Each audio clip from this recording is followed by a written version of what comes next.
You say the truth, and everything changes.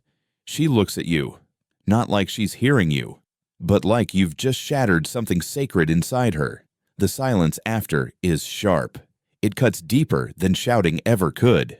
And in that moment, you wonder, why does the truth make her so angry? It's not because she hates honesty. It's because she's built her peace on illusions, small, delicate ones, the kind that keep her world from falling apart.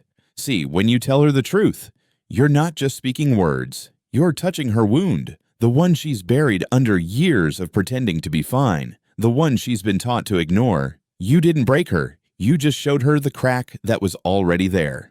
Psychologically, this moment is called a defense trigger. When the truth threatens her emotional stability, her mind doesn't analyze. It protects. That's not madness. That's trauma wearing armor. You see, somewhere in her story, honesty wasn't safe. When she was a little girl, maybe she spoke her truth and got silence in return, or worse, punishment. So she learned a quiet trick. To survive, I must hide what hurts me. And now, when you speak the truth, even gently, it doesn't land on her adult self. It lands on that wounded child inside her, the one still scared of being wrong, unloved, rejected. She's not going crazy. She's reliving the moment she felt unseen. Every time you say something that shakes her self-image, her nervous system screams, "Danger!" That's hypervigilance. It's what happens when someone has lived too long walking on emotional eggshells. They start scanning every word, every tone, every pause, not for meaning,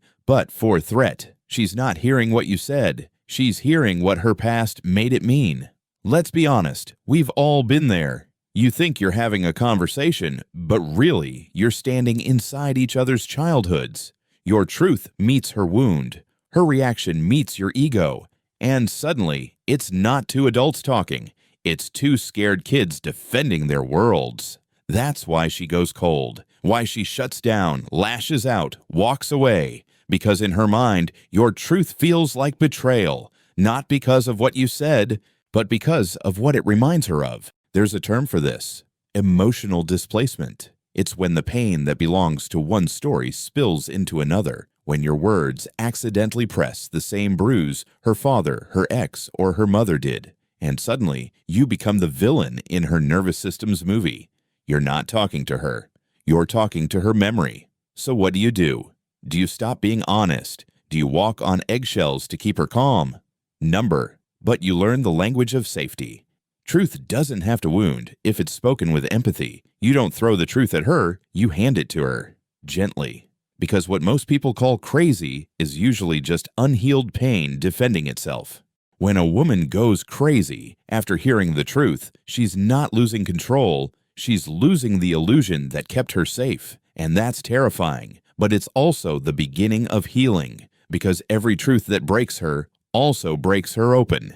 If she chooses to stay, if she lets the discomfort breathe instead of burying it, she'll meet herself again, the real her.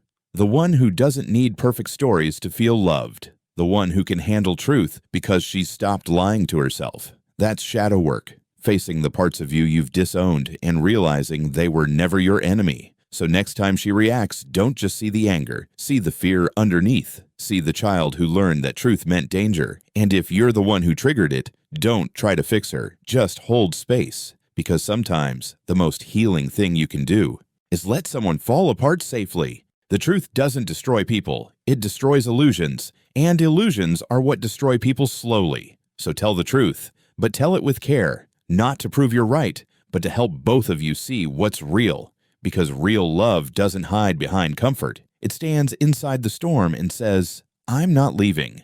So maybe women don't go crazy when you tell them the truth. Maybe they just wake up, and waking up hurts. But that's where transformation begins. If you felt this, you're not alone. Subscribe, because here we speak the truths most people are afraid